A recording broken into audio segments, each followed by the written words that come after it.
الحمد لله رب العالمين والصلاة والسلام على أشرف الأنبياء والمرسلين نبينا محمد وعلى آله وأصحابه أجمعين. أعوذ بالله من الشيطان الرجيم. بسم الله الرحمن الرحيم. ما أصاب من مصيبة إلا بإذن الله ومن يؤمن بالله يهدي قلبه والله بكل شيء عليم. وأطيعوا الله وأطيعوا الرسول فإن توليتم فإنما على رسولنا البلاغ المبين. الله لا إله إلا هو وعلى الله فليتوكل المؤمنون.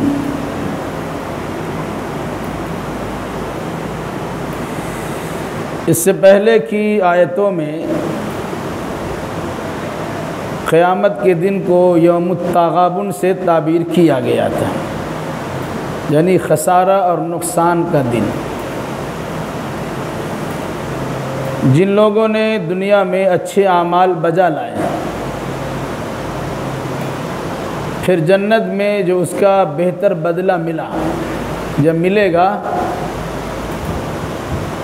اس کو دیکھنے کے بعد اہل ایمان بھی یہ کہیں گے کاش کہ دنیا میں اور اچھا زیادہ کام کر لیے ہوتے تو میں اور زیادہ اونچا مقام ملتا. دوسرے وہ لوگ جنہوں نے اچھا کام کیا ہی نہیں تھا، ان لوگوں کے لیے تو سراپا یہ نقصان کا دن ہے. اسی حقیقت کو وعدے کیا گیا کہ کچھ لوگ فائدے میں رہیں گے، جنت میں جائیں گے، کچھ لوگ نقصان میں رہیں گے، جہنم میں چلے جائیں گے. آگے کی آیتوں میں ایمان کو مضبوط کرنے کی تلقین کی گئی ہے اور اس کے کچھ اسباب و وسائل بیان کیے گئے. ما اصاب من مصیبت الا باذن اللہ، جو کچھ مصیبت پہنچتی ہے وہ اللہ کی اجازت سے پہنچتی ہے. اور جو انسان وَمَن يُؤْمِن بِاللَّهِ يَهْدِ قَلْبَهُ، اور جو انسان اللہ پر ایمان رکھتا ہے اللہ اس کے دل کو قائم و دائم رکھتا ہے سیدھے راستے پر. وَاللَّهُ بِكُلِّ شَيْءٍ عَلِيمٌ، اور اللہ ہر چیز کو اچھی طرح جاننے والا ہے. دنیا دار المحنت ہے، کام کاج کی جگہ ہے. آخرت میں کامیابی کسے ملے گی اس کی تیاری یہاں ہی کرنا پڑتی ہے. علاوہ اس کے مختلف قسم کی پریشانیاں انسان کو گھیر لیتی ہیں. جسمانی پریشانی بھی ہوتی ہے، مالی پریشانی بھی ہوتی ہے، ظاہری پریشانی بھی ہوتی ہے، باطنی اور روحانی پریشانی بھی ہوتی ہے. کبھی جنگوں سے دوچار ہونا پڑتا ہے، کبھی آدمی ایکسیڈنٹ سے دوچار ہوتا ہے، کبھی کاروبار میں کساد بازاری ہوتی ہے، کبھی نقصان ہو جاتا ہے، کبھی بیماری اور مصیبت میں گھر جاتا ہے، جسم کو تکالیف پہنچ جاتی ہیں، کبھی حادثہ ہو جاتا ہے. یہ سارے معاملات کیوں ہوتے ہیں؟ قرآن کی اس آیت کے اس حصے پر انسان کا عقیدہ ہو جائے تو مصیبتوں کو جھیلنا آسان ہو جائے گا، پریشانیوں کو برداشت کرنا آسان ہو جائے گا. کوئی کسی کے بارے میں شکوہ شکایت نہیں کرے گا، کوئی کسی کے سامنے اس کی حرکتوں پر اس سے ناراضگی کا اظہار نہیں کرے گا. کیوں؟ مصیبت جو بھی آتی ہے تو اللہ کے اذن سے اور اس کی اجازت سے آتی ہے. اگر کسی انسان نے کسی کو نظر لگانا چاہا، اس کی نظر اس کو اسی وقت لگ سکتی ہے جب اللہ کی مشیت اور اجازت ہوگی. کوئی انسان آپ پہ جادو ٹونا ٹوٹکا کرنا چاہتا ہے، اس کے برے اثرات آپ کو اسی وقت لگیں گے جب اللہ تبارک و تعالیٰ کی مشیت ہوگی۔ جناتی یا عصبی حرکت کا معاملہ ہو، عصبی حرکت یا جناتی حرکت میں آپ مبتلا اسی وقت ہو سکتے ہیں جب اللہ تبارک و تعالیٰ کی مشیت ہوگی۔ کاروبار میں نقصان کوئی کرتا ہے، یہ ہو جاتا ہے، یہ اسی وقت ممکن ہے جب اللہ تبارک و تعالیٰ کی مشیت ہو، اللہ کی چاہت ہو۔ میدان جنگ میں جانے والا انسان مجاہد فی سبیل اللہ بن کر واپس ہوتا ہے، وہاں بھی اللہ کی مشیت و چاہت ہوتی ہے، اور میدان کاردار میں جام شہادت نوش کر لیتا ہے، اپنا مال اور اپنی جان کا نذرانہ پیش کر دیتا ہے، وہ بھی اللہ کی مشیت پر موقوف ہے۔ کیا کہا؟ ما اصاب من مصیبت الا باذن اللہ، کوئی مصیبت لاحق نہیں ہوتی مگر اللہ کی اجازت سے۔ اب جب مصیبت آتی ہے تو پھر انسان کے کئی طبقے بن جاتے ہیں، طرح طرح کے مشورے ملتے ہیں، اور ایمان سوز اور ایمان کو ختم کر دینے والے عقیدے بھی ہو جاتے ہیں۔ ایسے موقع پر مال بھی جاتا ہے، جان بھی جاتی ہے، ایمان بھی چلا جاتا ہے، عزت و آبرو بھی چلی جاتی ہے۔ اب کسی نے کہہ دیا، کسی نے تم کو نظر لگا دیا ہے، اسی نے بندش کر دیا، تمہارا کاروبار آگے بڑھتا نہیں ہے، رکاوٹ تمہارے اندر پیدا کر دی گئی، تم پر کسی نے جادو کر دیا، کسی جناتی یا عصبی حرکت کا معاملہ تمہارے ساتھ ہو گیا۔ اب آدمی اس کے پیچھے بھاگ دوڑ کرتا ہے، مصیبتیں جہاں سے آتی ہے اس اللہ سے رشتہ جوڑنے کے بجائے غیر اللہ سے رشتہ جوڑنا شروع کرتا ہے۔ تو جس انسان کا ایمان مضبوط ہوتا، اللہ اس کے دل کو سالم رکھتا ہے، ثابت رکھتا ہے، ادھر ادھر بھٹکنے نہیں دیتا۔ وہ کہتا ہے کہ اللہ کی طرف سے ہے، اللہ ہی اس کو دور کرے گا، البتہ دور کرنے کے جو اسباب و وسائل اللہ اس کے رسول نے اپنانے کا حکم دیا ہم ضرور اپنائیں گے۔ ایک انسان بیمار پڑتا ہے، بولے گا اللہ بیماری دیا وہی دور کر دے گا، یہ اپنی جان پر ظلم کرنے والی بات ہے۔ اللہ نے بیماری دی ہے، اللہ نے کیا کہا اپنے رسول کی زبانی؟ ما نزل اللہ دان الا نزل به الدواء، اللہ نے کوئی بیماری ایسی نہیں اتاری ہے جس کا علاج نہ ہو، اللہ نے دوا بھی ساتھ دیا۔ اور اللہ کے نبی نے فرمایا تداوی یا عباد اللہ، اے اللہ کے بندو دوا کیا کرو۔ تو کوئی انسان سوچتا ہم دوا نہیں کھائیں گے، اللہ کی مشیت بیمار پڑنا، بیمار پڑ گئے، نہیں، آپ کو دوا کھانا ہے، دوا میسر ہو، دوا کی سہولیات ہو، دوا حاصل کرنے کی آپ کے پاس وسائل موجود ہو تو ضرور آپ کو دوا کرنا چاہیے۔ لیکن اس کے باوجود آپ کو یہ عقیدہ رکھنا ہوگا اللہ اس کے رسول کے فرمان کے مطابق میں دوا تو کھاتا ہوں، لیکن شفا اس دوا میں نہیں ہے، شفا اللہ کی طرف سے ملتی ہے۔ صبح سے لے کے شام تک کاروبار میں مشغول رہتا ہوں، کاروبار میں برکت دینا اور کاروبار کو کامیاب کر دینا یہ ہماری محنت کے نتیجے میں نہیں ہے، یہ اللہ تبارک و تعالیٰ کے فضل پر مشتمل ہے۔ ایسا نہیں ہے جو زیادہ محنت کرے گا زیادہ پائے گا، رکشہ ٹھیلا کھینچنے والا آپ سے کہیں زیادہ محنت کرتا ہے، لیکن آپ آفس میں بیٹھے قلم چلاتے ہیں اور آرام سے لاکھوں روپیہ کماتے ہیں۔ تو یہ اللہ تبارک و تعالیٰ کی مشیت پر ہے، اللہ جس کو چاہتا ہے چھپر پھاڑ کے دیتا ہے، اللہ جسے چاہتا ہے بلا حساب دیتا ہے، اللہ جسے چاہتا ہے گن گن کے دیتا ہے۔ تو مصیبت مالی اعتبار سے ہو، جانی اعتبار سے ہو، جسمانی اعتبار سے ہو، فکری اعتبار سے ہو، کسی بھی لحاظ کی مصیبت ہو، یہ مصیبتیں آتی ہیں اللہ کی طرف سے۔ حضرت ابراہیم علیہ السلام کا تذکرہ سنتے ہیں، کہتے کیا؟ فَإِذَا مَرِضْتُ فَهُوَ يَشْفِينِ، جب میں بیمار پڑتا ہوں اللہ ہی شفا دیتا ہے۔ هُوَ الَّذِي یطعمنی و یسقین وَإِذَا مَرِضْتُ فَهُوَ یشفین، وہی اللہ جو مجھے کھلاتا اور پلاتا ہے، وہی اللہ جو بیمار کرتا ہے اور شفا بھی دیتا ہے۔ تو مصیبتیں جب آ جائے، مصیبتوں کے دور کرنے کے اسباب وسائل کو اپنائیے، لیکن ساری توجہات آپ کی اللہ کی طرف مرکوز رہنی چاہیے کہ وہیں سے مصیبت آئی ہے اور وہیں سے مصیبت زائل بھی کی جائے گی۔ اس وقت میں لوگوں کا عقیدہ بگڑتا ہے، ڈاکٹر کا علاج بھی چلتا ہے، معالجہ بھی ہو رہا ہے، دوائیں بھی کھائی جا رہی ہے، اور کس کس مزارات پہ سر پٹکے آتے ہیں اور کہاں کہاں کی خاک چھانی جاتی اب اچھی طرح جانتے ہیں۔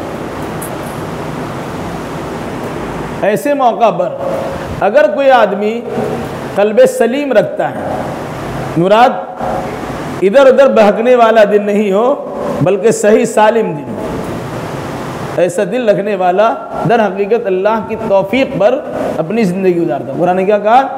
وَمَن يُؤْمِن بِاللَّهِ، جو انسان اللہ پر ایمان کامل رکھتا ہے، یہدی قلبہ، اللہ اس کے دل کو صحیح چیز پر لگائے رکھتا ہے۔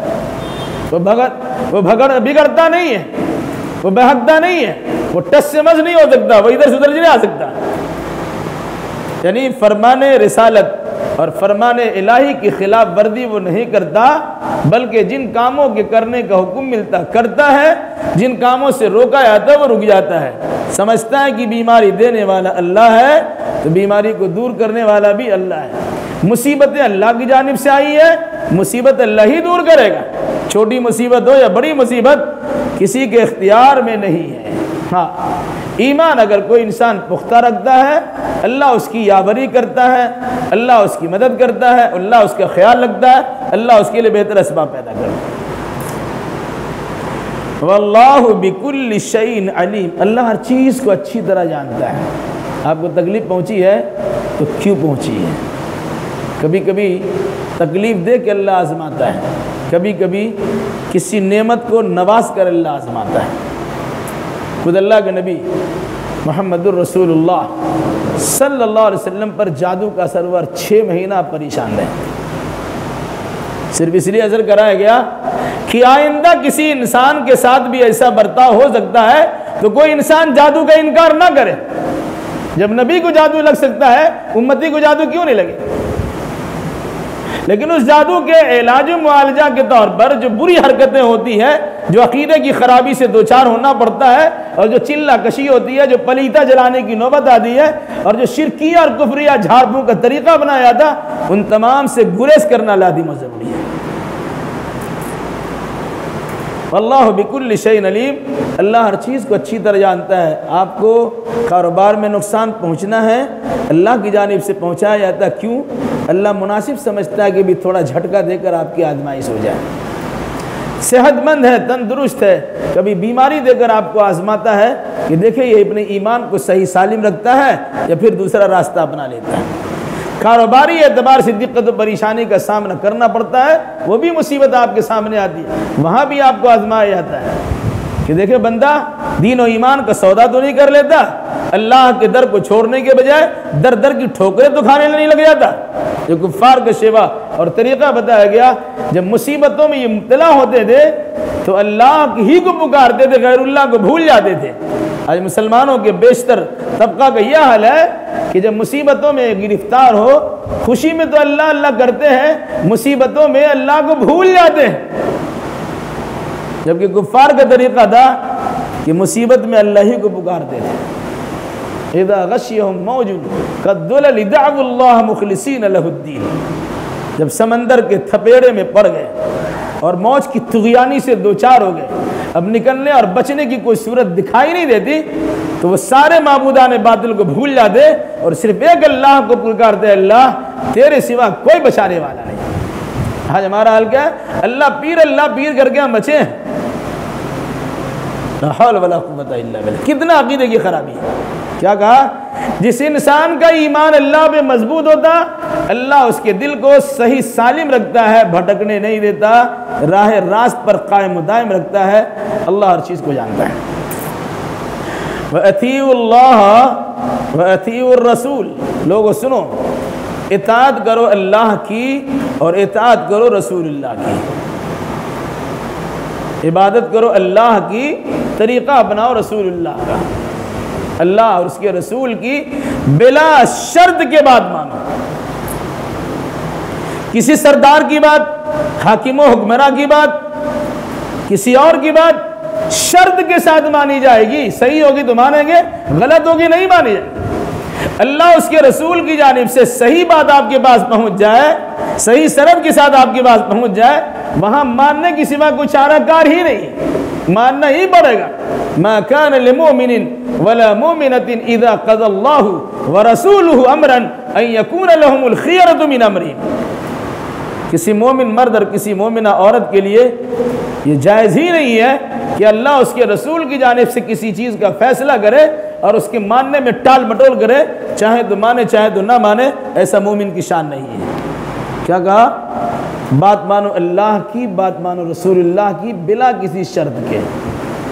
ہاں، فَإِن تَوَلَّيْتُمْ فَإِنَّمَا عَلَى رَسُولِنَا الْبَلَاغُ الْمُبِينُ۔ پھر اگر تم پیٹ پھیر لو، اللہ اس کے رسول کی بات تمہارے سامنے آئی، تم نے منہ گھما لیا، پیٹ پھیر لیا، یعنی ماننے کے لیے تیار نہیں ہوئے، تو کیا رسول کو کچھ بگڑ جائے گا؟ مبلغ کی ذمہ میں کچھ خرابی آ جائے گی؟ اصلاح کرنے والے ناکام تصور کیے جائیں گے؟ نہیں۔ کیا فرمایا؟ فَإِن تَوَلَّيْتُمْ، اگر تم منہ موڑ لو، پیٹ پھیر لو، فَإِنَّمَا عَلَىٰ رَسُولِنَا الْبَلَاغُ الْمُبِينُ، تو سن لو کہ ہمارے رسول کے ذمے کھلم کھلا پہنچا دینا ہے۔ اللہ کا کام پیغام اتارنا ہے، رسول کا کام بندوں تک اللہ کے پیغام کو پہنچا دینا ہے، اور عوام و خواص کا کام اللہ اس کے رسول کی بات کو مان لینا ہے۔ تو کہا تم مانو گے تمہارا فائدہ ہوگا، نہیں مانو گے تو ہمارے رسول کا کوئی نقصان نہیں ہے۔ حضرت نوح علیہ السلام 950 سال تبلیغ کیے، 40 42 یا 80 82 آدمی ایمان لائے، اس کا یہ مطلب ہے کہ نوح علیہ السلام کی زندگی ناکام ہو گئی۔ ناکام وہ قوم ہے جنہیں اتنی بڑی مدت و مہلت ملی، اس کے باوجود بھی سدھرنے کے لیے وہ تیار ہے، اس کی ذمہ ناکامی آئی۔ رسول تو ہمارا کامیابی رہا کہ مرتے دم تک، آخری زندگی کے آخری لمحات تک اللہ کے پیغام کو ہو بہو پہنچاتے رہے۔ کیا فرمایا؟ اگر تم پیٹ پھیر لو گے تو جان لو کہ ہمارے رسول کے ذمے کھلے طور سے پیغام کو پہنچا دینا ہے، مان لو گے تمہارا فائدہ ہے، نہیں مانو گے تمہارا نقصان، اللہ کے رسول کا کوئی نقصان نہیں ہے۔ اللہ لا الہ الا ہو، اللہ نہیں ہے کوئی عبادت کے لائق سوائے اس کے، یعنی اللہ ہی عبادت کے لائق ہے، صحیح عبادت کا صحیح مستحق صرف اللہ ہے، دوسرا کوئی نہیں ہے۔ وعلی اللہ فلیتوکل المؤمنون، اللہ ہی پر مومنوں کو توکل کرنا چاہیے۔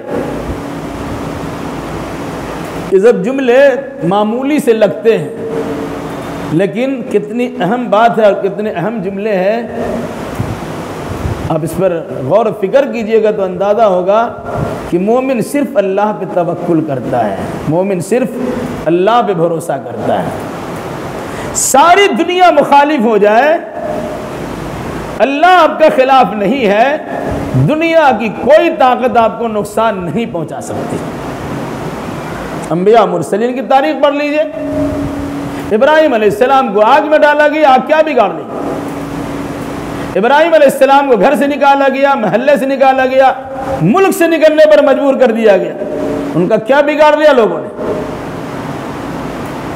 علاوہ دی خود اللہ کے نبی محمد الرسول اللہ صلی اللہ علیہ وسلم اور ساتھ میں صحابہ کرام رضوان اللہ علیہم اجمعین، جنہیں مکہ کی امن و امان کی دھرتی سے نکالا گیا، نکلنے پر انہیں مجبور ہونا پڑا، پھر اللہ تبارک و تعالیٰ نے مدینہ کی سرزمین کو آرام گاہ اور امن گاہ بنا کے عطا کر دیا۔ پھر 8 سال کے بعد اللہ تبارک و تعالیٰ نے فاتحانہ شان سے اللہ کے نبی صلی اللہ علیہ وسلم اور مسلمانوں کو مکہ المکرمہ میں پہنچا دیا، یمن کا گہوارہ تمہارے ہی لیے۔ کیا فرمایا؟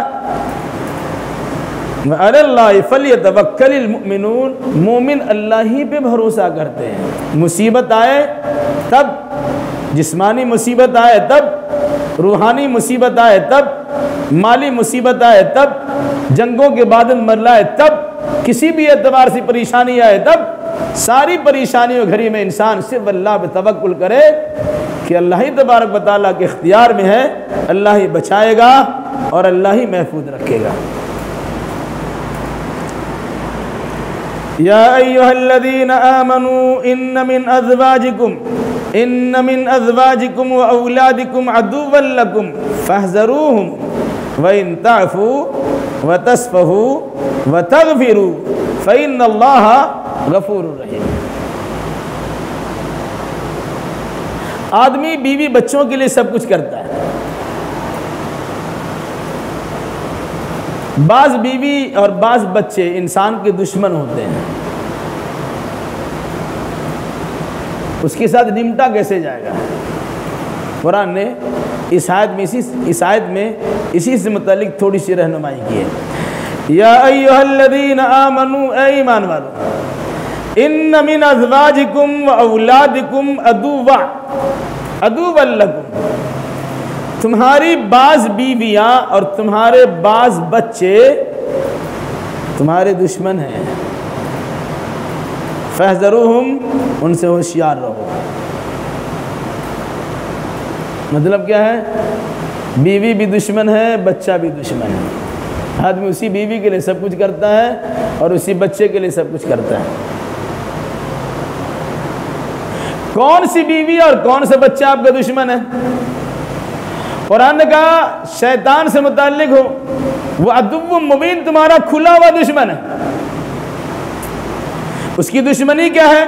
کہ وہ آپ کو اللہ اس کے رسول کے پیغام پر عمل کرنے سے روکتا ہے اور برائی کے گڈھے میں ڈھکیلتا ہے۔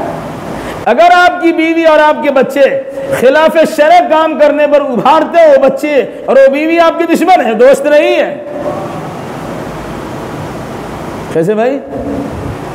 نماز کا وقت ہو گیا، نماز پڑھنے کے لیے آ رہے ہیں، بیوی روک لیتے ذرا کچھ رکیے نا، وہ بیوی آپ کی دوست نہیں ہے، دشمن ہے جو اللہ کی بندگی سے آپ کو روکتی ہے۔ بچے آپ کو روکتے ہیں، چلیے فلاں جگہ، کسی اور کام کاج میں آپ کو الجھا دیا، لگا دیا، اور آپ کی جانب سے اللہ کی ہونے والی عبادت کو چھڑوا دیا۔ صرف نمازی کا مسئلہ نہیں ہے، جہاں اللہ اس کے رسول کی خلاف ورزی آپ نے کر دی، یا تو بیوی کے چکر میں کیا یا بچوں کے چکر میں کیا، سمجھ لیے وہ بچے اور بیوی آپ کے دشمن ہیں۔ وہ جگہ بھی اچھی نہیں ہوتی جس جگہ پر اللہ اس کے رسول کے فرمان کی خلاف ورزی ہوتی ہے۔ ایک حدیث سنا کے بعد آگے بڑھتی ہے۔ اللہ کے نبی صلی اللہ علیہ وسلم ایک جنگ سے واپس ہو رہے تھے، صحابہ کرام ساتھ میں تھے، رات ہو گئی، کہا ہے کوئی جگانے والا جو رات میں فجر میں جگا دے گا؟ تو حضرت بلال نے کہا رسول اللہ سو جائیے، ہم پوری کوشش کریں گے فجر میں جگانے کی۔ لیکن اللہ تبارک و تعالیٰ کا کرنا ہی ہوا، عین فجر کے وقت میں حضرت بلال بھی سو گئے، فجر کا ٹائم ختم ہو گیا، سورج نکل آیا، سورج کی گرمی سے اللہ کے نبی صلی اللہ علیہ وسلم بیدار ہوئے۔ اس کے بعد اپنے چہرے سے اپنے نیند کو پوچھا، تو کرتے ہیں ایسے تھے، پوچھا، سب کو جگایا کہ چلو یہ شیطانی جگ نکلو یہاں سے۔ پھر کچھ دور جا کے اذان دلوائی گئی، فجر کی سنت پڑھی گئی، پھر جماعت سے فجر کی نماز پڑھائی گئی۔ کیا مطلب ہوا؟ جس جگہ آپ کی فجر کی نماز چھوٹ رہی ہے وہ جگہ آپ کے لیے شیطانی جگہ ہے، اور یہی وجہ ہے کہ اللہ کے نبی صلی اللہ علیہ وسلم نے فرمایا تھا لقد ہممت ان آمر رجلا ان یصلی بالناس، میرا جی چاہتا ہے کہ اپنے مصلی پہ کسی آدمی کو کھڑا کر دوں جو لوگوں کو نماز پڑھائے، اور پھر ایسے گھروں میں آگ لگا دوں جس گھر میں لوگ نماز چھوڑ کے بیٹھے رہتے ہیں۔ پھر آپ نے کہا اگر اس گھر میں بچے اور عورتیں نہیں ہوتے تو ہم اس گھر کو آگ لگا ہی دیتے۔ اس کا مطلب کیا ہوا کہ بچوں پر عورتوں پر مسجد میں آنا ضروری ہے، نماز پڑھنا نہیں۔ نماز تو عورتیں گھر میں پڑھتی ہے، بچے گھر میں پڑھتے ہیں، مردوں کا معاملہ ہے کہ انہیں جماعت کے لیے مسجد میں آنا ضروری ہے۔ اگر آپ نہیں آئیں گے تو کہا ایسے لوگوں کے گھر میں آگ لگا دینے کا میرا جی چاہتا ہے۔ اللہ کے نبی صلی اللہ علیہ وسلم غلط چیز کی چاہت تو نہیں کر سکتے ہیں۔ یہی وجہ ہے کہ جس کی وجہ سے آپ کی نماز مغرب چھوٹ گئی، سورج غروب ہو گیا، رحمت للعالمین ہونے کے باوجود آپ نے ایسے کفار مشرکین کے لیے ایسی بددعا کی ہے کہ جس کا تصور آپ نہیں کر سکتے. ملا اللہ قبورہم وبیوتہم نارا کما شغلونا عن الصلاۃ الوسطی حتی غابت الشمس. اللہ ان کے گھروں کو اور یہ مر جائے تو ان کے قبروں کو آگ سے بھر دے کہ ان کی وجہ سے ہماری عصر کی نماز چھوٹ گئی یہاں تک کہ سورج غروب ہو گیا. کتنی خطرناک چیز ہے. کیا فرمایا؟ اے ایمان والو، بعض تمہاری بیویاں اور بعض تمہاری اولاد عدو لکم تمہارے لیے دشمن ہیں. فاحذروہم، تم چوکنا رہو، ہوشیار رہو. ایسا نہ ہو اپنے بیوی بچوں پہ صحیح کنٹرول رکھو. ایسا نہ ہو کہ وہ گناہ میں لت پت ہو اور آپ دیوس بن کی زندگی گزار رہے ہو، آپ کے سامنے بری حرکتیں ہو رہی ہیں، آپ کچھ نہیں کر پاتے. کیا ہوشیار رہو، نگاہ میں رکھو آپ کے بچے اور بچیاں کیا حرکتیں کرتی ہیں، ان پر خاص خصوصی توجہ دو.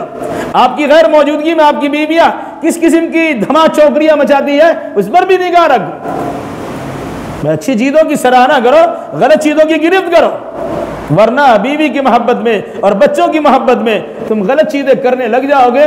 وہ تمہاری دشمنی تو اور کیا چیز ہے، وہ جہنم میں خود جا رہے، تم کو بھی جہنم میں لے کے جا رہے. اسی فرمایا فاحذروہم، ان سے ہوشیار رہو. وَإِن تَعْفُوا، اگر تم معاف کر دو، وَتَصْفَحُوا، درگزر کر دو، وَتَغْفِرُوا، اور بخش دو، فَإِنَّ اللَّهَ غَفُورٌ رَحِيمٌ، تو اللہ تعالیٰ بڑا بخشنے والا اور بڑا رحم کرنے والا ہے. اس آیت کی شان نزول میں ایک واقعہ بیان کیا ہے، بعض حدیث میں اس کا تذکرہ ہے کہ بعض صحابہ ہجرت کر کے مکہ سے مدینہ آ رہے تھے، لیکن ان کے بیوی بچوں نے ان کو روک دیا، جس کی وجہ سے وہ آ نہیں سکے. پھر بعد میں انہوں نے ہجرت کیا. ہجرت کرنے کے بعد یہاں کے دیکھیں کہ ہمارے جو ساتھی سنگت کے لوگ تھے تو بہت بڑا مقام حاصل کر چکے ہیں، عبادت و بندگی کے نتیجے میں ان کا رتبہ بڑا ہو چکا ہے، اور بہت سارے اچھے کام کرنے کا ان کو موقع ملا، اس میں شرکت کیے، ان کا درجہ بڑا ہو گیا، ہم تو پیچھے رہ گئے. اس کے نتیجے میں انہیں بیوی بچوں بڑا غصہ آ رہا تھا. تو اللہ نے کہا سنو چلو، وَإِن تَعْفُوا، اگر معاف کر دو، وَتَصْفَحُوا، درگزر کر دو، وَتَغْفِرُوا، اور بخش دو، تو اللہ تعالیٰ بڑا بخشنے والا ہے. یعنی صفت غفوری اور رحیمی اپناؤ، اپنے بیوی بچوں کے ساتھ اچھا برتاؤ بھی کرو. ایسا نہیں ہے ایک غلطی کی ہڈی توڑ دیا، آپ کی مزاج کے خلاف کوئی بات ہوگی پورا گھر اپنے سر پہ اٹھا لیا، ایسی چلا چلی کی پوری بلڈنگ اور پورے علاقے میں اس کی شہرت ہوگی. ہرگز نہیں. اگر آپ اس کی عزت نہیں کریں گے پھر آپ کی عزت نہیں کی جائے گی. بچوں کی زیادہ ڈانٹ ڈپٹ کریں گے، بچے آپ کی کل آپ کی بات ماننے کے لیے تیار نہیں ہوں گے. کنٹرول کرنے کے جب وقت ہوتا ہے اس وقت کنٹرول کیجیے. جب آپ نے اسے آزاد چھوڑ دیا ہے، شدر بے مہار کی کیفیت ان کی ہو گئی ہے، اب پورا طور سے کنٹرول کرنا چاہیں گے تو نہ ادھر کے رہے نہ ادھر کے رہے.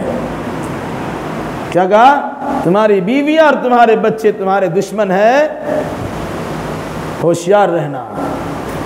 شادی کر لینا بہت بڑی بات نہیں ہے، بیوی کو سنبھال کے رکھنا یہ بڑی بات ہے. اس کے بعد بچے ہوں گے، بیوی اور بچے دونوں کو سنبھال کے رکھنا یہ اس سے زیادہ بڑی بات ہے. ورنہ وہ بچے اور بیویاں آپ کی ناک کٹانے والی بن سکتی.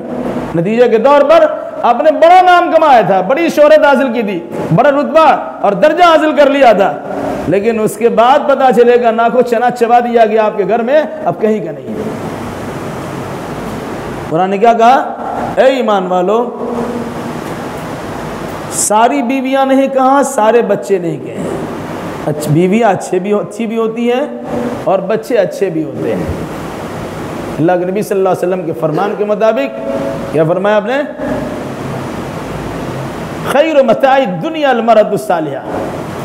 دنیا فائدہ اٹھانے کی چیز ہے، ان تمام میں سب سے بہتر پونجی اور بہتر فائدہ اٹھانے کی چیز نیک صالح بیوی ہے. ایک اچھی بیوی ہوتی ہے، آپ کا گھر ہی نہیں پورا خاندان کو سنبھال دیتی ہے. بدقماش کی قسم کی عورتیں آپ کے گھر میں آ جائے آپ کا دینی ماحول بھی بگاڑ کر رکھ دیتی ہے. اسی طریقے سے بچے ایسے بھی اچھے بھی ہوتے ہیں جس کے ذریعے سے آپ کی نسل چلے، آپ کا نام روشن ہو، دینی اور دنیاوی اعتبار سے آپ کا کام آ جائے، آپ کے دینی معاملات کو آگے بڑھائے، اپنے مساجد بنائے، اس کی دیکھ ریکھ کریں. آپ نے مدارس کی تعمیر کی, اس کی نگہبانی کریں. آپ نے دعوت و تبلیغ کا کام کیا, اسی راستے پر چلیں. آپ نے کتابیں لکھی, وہ اس کی پبلش کریں, ارشاد کریں, وہ دینی ماحول کو بہرا. میں بھائیو ایسے بھی لوگ ہیں. تو بچے اچھے ایسے بھی ہو سکتے ہیں, بیوی آپ کی ایسی بھی ہو سکتی ہے, اور کبھی کبھی بچے آپ کے حضرت نوح علیہ السلام کا بیٹا ہی بن سکتا ہے. حضرت نوح حضرت لوط کی بیوی بن سکتی ہے آپ کی بیوی. لٹیا غرق کر دینے والا کام کیا لوگوں نے, لیکن جب اللہ تبارک و تعالیٰ کا عذاب آیا تو نوح اور لوط کی بیوی ہونے کے باوجود اللہ کے عذاب سے بچ نہیں سکی. اور حضرت نوح علیہ السلام کا بیٹا کنان کے اللہ حضرت نوح علیہ السلام کا بیٹا ہونے کے باوجود وہ اللہ کے عذاب سے بچ نہیں سکا. تو کہا ہوشیار رہنا کہ ایسا نہ ہو بیٹے اور بیوی کی محبت میں تم اللہ اس کے رسول کے فرمان کی دھجیاں اڑا کر. شادی بیاہ کے موقع پہ دیکھ لیجئے, بیٹی یہ بولتی ہے, بیٹا یہ بولتا ہے, بیوی یہ چاہتی ہے, اور اسی میں آپ کے پاس کچھ نہیں ہے, رہنے گھر نہیں ہے, سارا جہاں ہمارا, لاکھوں روپے قرض لے کر کے بیوی اور بچوں کے ناز و نخرے کو برداشت کیجیے اور بعد میں روتے رہیے. میں نے دیکھا ایسے افراد کو, میرے سامنے وہ لوگ ہیں. بتانا مقصد کیا ہے, تمہاری بعض بیویاں تمہارے بعض بچے تمہارے دشمن ہیں, فاحذروہم, ان سے ہوشیار رہو. اگر تم ان کو معاف کر دو, ایک دو بار غلطی ہوئی معاف کر دو, وتصفوا درگزر کرو, بالکل بات میں پکڑو مت, ورنہ آپ کے بچے آپ کے ہاتھ سے نکل جائیں گے. بہت ساری چیزیں نظر انداز بھی کی جاتی جو نظر انداز کرنے کے لائق ہیں. چھوٹی موٹی غلطی ہوتی ہے, نظر انداز کر دیجئے, بعد میں اچھے سمجھائیے, اسی جگہ سمجھائیے گا, بچے شیر بن جاتے ہیں. ایک آدمی ہے گزرتا ہے, ان کے بچے سگریٹ پیتے ہیں, بیڑی پیتے ہیں, ٹھیک ہے, چھپا کے پیتے ہیں, چھپا کے پی لیا, باپ کا ڈر اس کے دل میں ہے, لیکن اگر آپ نے دیکھ لیا پھر آپ کے سامنے سینہ تان کے پیے گا, اب تو دیکھ ہی لیا ہے. جب وہ چھپ جا رہا ہے درگزر کیجئے اور بعد میں اچھے انداز میں سمجھائے. بچے سمجھ جاتے ہیں, نہیں سمجھائیں گے اس طرح سے اسی جگہ اس کی گرفت کریں گے, دوست احباب کے سامنے ٹھکائی کر دیں گے, پھر وہ آپ سے لڑنا پھرنا شروع کر دیں گے. اب لاکھ سمجھائیے, آپ کی بات ماننے کے لیے تیار نہیں ہوگا. اس مناسبت سے کہا وَإِن تَعْفُوا, اگر معاف کر دو, وَتَصْفَحُوا, درگزر کر دو, وَتَغْفِرُوا, دل سے بھی معاف کر دو, دل میں نفرت مت رکھو, تو اللہ تبارک و تعالیٰ بڑا معاف کرنے والا, بڑا رحم کرنے والا ہے. مطلب کیا ہوا, اگر آپ امید رکھتے ہیں کہ اللہ آپ کو معاف کر دے تو اپنے اندر معاف کرنے کا جذبہ بھی رکھیے. لوگ آپ سے معافی مانگ رہا, معافی نہیں کر رہے. اگر وہی آلوگ آپ اللہ سے معافی مانگ رہے, اللہ معاف نہیں کرے گا تو کیا ہوگا. اگر آپ اللہ سے پوری امید ہے کہ اللہ آپ کی غلطیوں پر معافی کر دے, تو آپ کے ساتھ اگر کسی نے زیادتی کر دی اور وہ آپ سے معافی مانگ رہا ہے تو آپ کی ذمہ داری بنتی ہے اسے معاف کر دیجیے. انما اموالکم واولادکم فتنہ واللہ عندہ اجر عظیم. سنو, بے شک تمہارا مال اور تمہاری اولاد تمہارے لیے آزمائش کا ذریعہ ہے. وہاں بیوی کو کہا گیا تھا, یہاں مال بھی کہا گیا. مال بھی اولاد بھی دونوں فتنہ ہیں, اور اللہ کے نزدیک اجر عظیم ہے. انسان مال کمانے کے لیے دین و ایمان چھوڑتا ہے.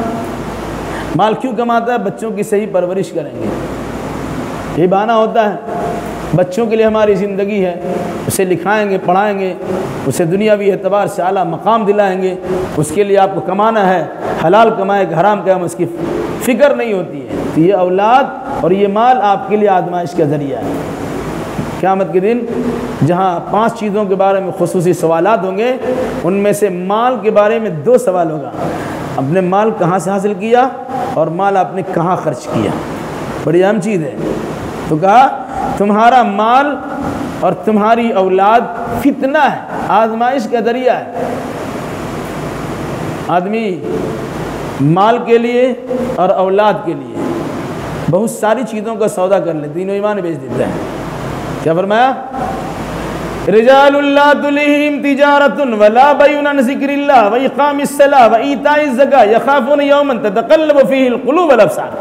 جو اللہ والے ہوتے ہیں ان کی تجارت, ان کے کاروبار اللہ کے ذکر سے, نماز قائم کرنے سے, زکوٰۃ ادا کرنے سے روکتے نہیں ہیں. کاروبار کیوں کرتے؟ مال آئے گا تو مال کا حق ادا کیجئے, مال صحیح انداز سے کمائیے, آزمائش سے مت پڑیے. اسی طریقے سے مال آپ نے کمایا، دھڑلے سے اپنے بچوں کے خرچے پر آپ نے اس کا استعمال کیا، بغل میں پڑوسی آپ کا دانا دانا کو ترس رہا ہے اور بچے کے ہاتھ میں 500 اور 2000 روپے کے نوٹ دکھائی دیتے ہیں، دوسرے غریب بچوں پر کیا گزرتا ہوگا اندازہ لگا لیجیے۔ تو آپ نے اپنے بچوں کے لیے سب کچھ کیا، یہ آزمائش کا ذریعہ ہے، دیکھا جائے گا کہ اپنے پڑوسی کا خیال رکھا یا بیوی بچوں کا خیال رکھا۔ بہرحال تمہارا مال، تمہاری اولاد تمہارے لیے فتنہ آزمائش ہے، اور جان لو کہ اللہ کے نزدیک اجر عظیم ہے، بڑا اجر و ثواب ہے۔ اگر بیوی ناراض ہوتی ہے اللہ کی عبادت سے، ناراض ہونے دیجئے، اللہ کی عبادت میں کمی نہیں کیجیے۔ مال کمانے میں تھوڑی دشواری آتی ہے، ہم حلال ہی کمائیں گے، حلال کی آمیزش نہ کیجیے۔ اولاد کی صحیح ڈھنگ سے پرورش نہیں ہو پاتی ہے حلال کمائی سے، ہم حرام کمائی سے اپنی اولاد کے اسٹیٹس کو نہیں بلند کرنے کی کوشش کریں گے۔ کیوں؟ جتنا اللہ نے دیا ہے ہم اسی میں بھروسہ کریں گے کہ اللہ کے نزدیک اس کا بہتر اجر و ثواب ہے۔ فاتقوا اللہ ما استطعتم واسمعوا واطیعوا وانفقوا خیرا لانفسکم ومن یوق شح نفسہ فاولئک هم المفلحون۔ استطاعت بھر اللہ سے ڈرو، جتنا ڈر سکتے ہو اتنا اللہ سے ڈرو، اور سنو اور اطاعت و فرما برداری کرو، اور جو کچھ تم خیر میں یعنی مال کو جو کچھ تم خرچ کرو گے اس کا فائدہ تمہیں کو ملے گا۔ وَمَن یُوقَ شُحَّ نَفْسِهِ، اور جو انسان اپنے نفس کی کنجوسی اور بخیلی سے بچا لیا گیا، فَأُولَٰئِکَ هُمُ الْمُفْلِحُونَ، وہی کامیاب ہے۔ اللہ سے ڈرنا استطاعت بھر، قرآن نے کہا وَاتَّقُوا اللَّهَ حَقَّ تُقَاتِهِ يَا أَيُّهَا الَّذِينَ آمَنُوا اتَّقُوا اللَّهَ حَقَّ تُقَاتِهِ، اے ایمان والو جتنا اللہ سے ڈرنے کا حق ہے اتنا ڈرو۔ کتنا ڈرنے کا حق ہے؟ کہا وَاتَّقُوا اللَّهَ مَا اسْتَطَعْتُمْ، جتنا ڈر سکتے ہو اتنا ڈرو۔ انسان اتنا ہی کام کا ذمہ دار و مکلف ہے جتنا اس کے اندر صلاحیت ہوتی ہے، کہ اتنا تم کو ڈرنا ہے، ٹھیک ہے؟ وَاسْمَعُوا، اللہ اس کے رسول کی بات کو سنو، وَأَطِیعُوا، سنو تو پھر مانو۔ مومن کی شان کیا ہے؟ سمعنا وَأَطَعْنَا، ہم نے سن لیا اور گردن جھکا لی، مان لیا، ایسا نہیں کہ ادھر سنا ادھر سے نکال دیا۔ تو کہا ایمان والو ڈرو اللہ سے، جتنا ڈر سکتے ہو اتنا ڈرو، اور سنو اللہ کی بات، رسول اللہ کی بات، اور اللہ اس کے رسول کے اطاعت و فرما برداری بھی کرو۔ وانفقوا، اور مال تمہارے پاس آیا تو خرچ کرو، ایسا نہیں ہے کہ مال گن گن کے رکھو اور اسی کی محبت پر فریفتہ رہو۔ غریب تمہارے سامنے آئے اس پر بھی خرچ نہ کرو، تمہارے بچے تم سے مطالبہ کرے اس پر بھی خرچ نہ کرو، بیوی تمہاری اپنے سامنے ضرورت پیش کرے اس پر بھی خرچ نہ کرو، کنجوسی اور بخیلی سے کام لو اور گن گن کے اور سینت کے رکھو، سارا مال برباد ہو جائے گا۔ وَيْلٌ لِكُلِّ هُمَزَةٍ لُمَزَةٍ الَّذِي جَمَعَ مَالًا وَعَدَّدَهُ يَحْسَبُ أَنَّ مَالَهُ أَخْلَدَهُ كَلَّا لَيُنبَذَنَّ فِي الْحُطَمَةِ۔ اس کی تفسیر کو اور معنی کو پڑھ لیجئے۔ انسان سمجھتا ہے کہ مال اس کو ہمیشہ رکھے گا، مال ہے تو ہم طاقتور بھی ہے، مال ہم عزت دار بھی ہے، مال ہے تو ہم پہلوان بھی ہے، مال ہے تو ہم سب کچھ کر سکتے ہیں۔ نہیں، مال آپ کا کچھ کام نہیں آئے گا، مال تو ہاتھ کا میل ہے، جس طرح میل چھڑا کے پھینک دیا جاتا ہے اسی طریقے سے مال آپ کے ہاتھ سے نکلتا ہے اور کسی ہاتھ کے پاس چلا جاتا ہے۔ کیا کہا؟ وَأَنفِقُوا خَيْرًا، خیر کے کام میں خرچ کرو، یا خیر سے مراد مال کو خرچ کرو، کس کے لیے؟ لِأَنفُسِكُمْ، اپنے فائدے کے لیے، تاکہ تم کو فائدہ ملے گا۔ دنیا میں مال خرچ کرو گے اللہ اس کا بہتر فائدہ دے گا۔ آپ کے پاس ہے کھانے پینے کے وسائل، کھائیے پیئے، بخیل اور کنجوس بن کے اس پہ سانپ بن کے مت بیٹھیے دولت پہ کہ ہم بھی نہیں کھائیں کسی کو کھانے بھی نہیں دیں، یہ بھی غلط ہے۔ اور بالکل جس طرح چاہے الٹی سیدھی حرکتیں کر کے اپنے مال کو ضائع مت کرو۔ کیا کرنا ہے؟ حرص و لالچ سے بچو، بخیلی اور کنجوسی سے اپنے آپ کو بچائے رکھو۔ جو انسان بخیلی سے، کنجوسی سے اور مال کی محبت پر دن رات فریفتہ رہنے سے اپنے آپ کو بچا لیا، اس کے بارے میں قرآن کیا کہتا ہے؟ فَأُولَٰئِکَ هُمُ الْمُفْلِحُونَ، وہی فلاح اور پانے والے، وہی کامیاب ہونے والے ہیں۔ مال کا غلط استعمال کرنے والا وہ بھی ناکام ہے، اور مال پر کنجوسی اور بخیلی کرنے والا وہ بھی ناکام۔ ان تقرضوا اللہ قرضا حسنا یضاعف لکم ویغفر لکم واللہ شکور حلیم۔ اگر تم اللہ کو قرض حسنہ دو گے تو اللہ اسے تمہارے لیے بڑھا چڑھا کے دے گا۔ اللہ انسان سے قرضہ مانگتا ہے، اللہ کی راہ میں جو خرچ ہوتا ہے مال، وہ آپ نے اللہ کو قرض دیا ہے۔ کسی غریب نے آپ سے اللہ کے نام پہ مطالبہ کیا، آپ نے اللہ کو خوش کرنے کے لیے اس کو دے دیا۔ جہاں مال خرچ ہونا چاہیے شریعت کے مطابق، وہاں آپ سے مطالبہ کیا گیا، آپ نے خوش دلی کے ساتھ مال خرچ کیا، وہ آپ نے قرضہ دیا اللہ کو۔ جب اللہ کو آپ نے قرض دیا ہے تو بندہ تو قرض ہڑپ کر جاتا ہے، اللہ کو اگر آپ قرض دیتے ہیں تو اللہ بڑھا چڑھا کے دیتا ہے۔ دنیا میں بھی مال دولت کی خرچ کرنے کے نتیجے میں اللہ دنیا بھی نوازتا ہے، اور مرنے کے بعد جو اس کا فائدہ دے گا انسان جب دیکھے گا تو اشش کرے گا۔ مثال کے طور پہ قرآن نے کہا ایک دانہ سے ایک درخت نکلا، درخت میں 100 بالی ہوئے،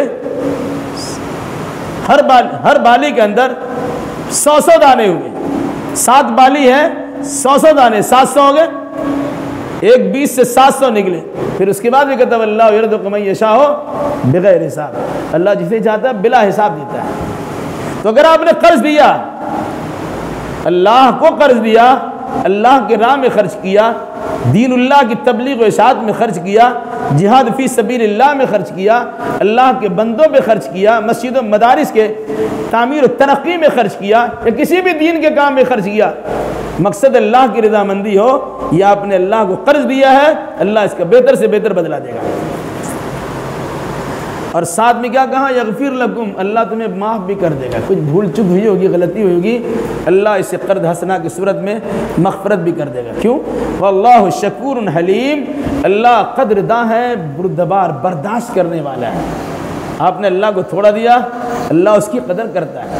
اللہ کے مال کا اللہ تلل استعمال آپ کرتے ہیں، اللہ فوراً گرفتار نہیں کرتا، عذاب سے دوچار نہیں کرتا، کہ اللہ بڑا برداشت کرنے والا بردبار ہے۔ اس لیے اللہ کی راہ میں خرچ کیجئے، قدردانی پائیے گا، اور اللہ تبارک و تعالیٰ کی جانب سے محفوظ بھی رہیے گا۔ عالم الغیب والشہادۃ العزیز الحکیم، وہ عالم الغیب والشہادۃ، چھپی اور ظاہر ساری چیزوں کو جاننے والا ہے، وہ غلبہ والا ہے اور حکمت والا ہے۔ مطلب کیا ہے؟ کسی چیز کو آپ نے چھپا کے رکھا، کسی چیز کو دکھا کے رکھا، مال چھپا کے رکھا، مال چھپا کے دکھا کے رکھا، مال چھپا کے دیا کہ دکھا کے دیا، سب اللہ کے علم میں ہے۔ اللہ چاہے گا ہماری آپ کی حرکتوں پہ اللہ پکڑ سکتا ہے، کیونکہ اللہ العزیز ہے، زبردست قوت اور طاقت والا، غلبہ والا ہے، لیکن اللہ مہلت دیتا ہے، فوراً تکلیف نہیں پہنچاتا، گرفتار مصیبت نہیں کرتا، کیونکہ اللہ تبارک و تعالی حکیم ہے۔ اس کی حکمت کا تقاضا یہ ہوا کہ بندوں کو سدھرنے کا اور اصلاح کرنے کا موقع دیا جائے۔ اللہ تعالیٰ سے دعا کہ جلال العالمین ہم جملہ مسلمانوں کتاب اللہ اور سنت رسول اللہ کی روشنی میں عقیدہ اعمال بجا لانے کی توفیق مرحمت فرمائے۔ یہاں پر سورہ التغابن ختم ہوئی، انشاءاللہ آئندہ سورہ طلاق کا ترجمہ اور اس کی تفسیر پڑھی جائے گی۔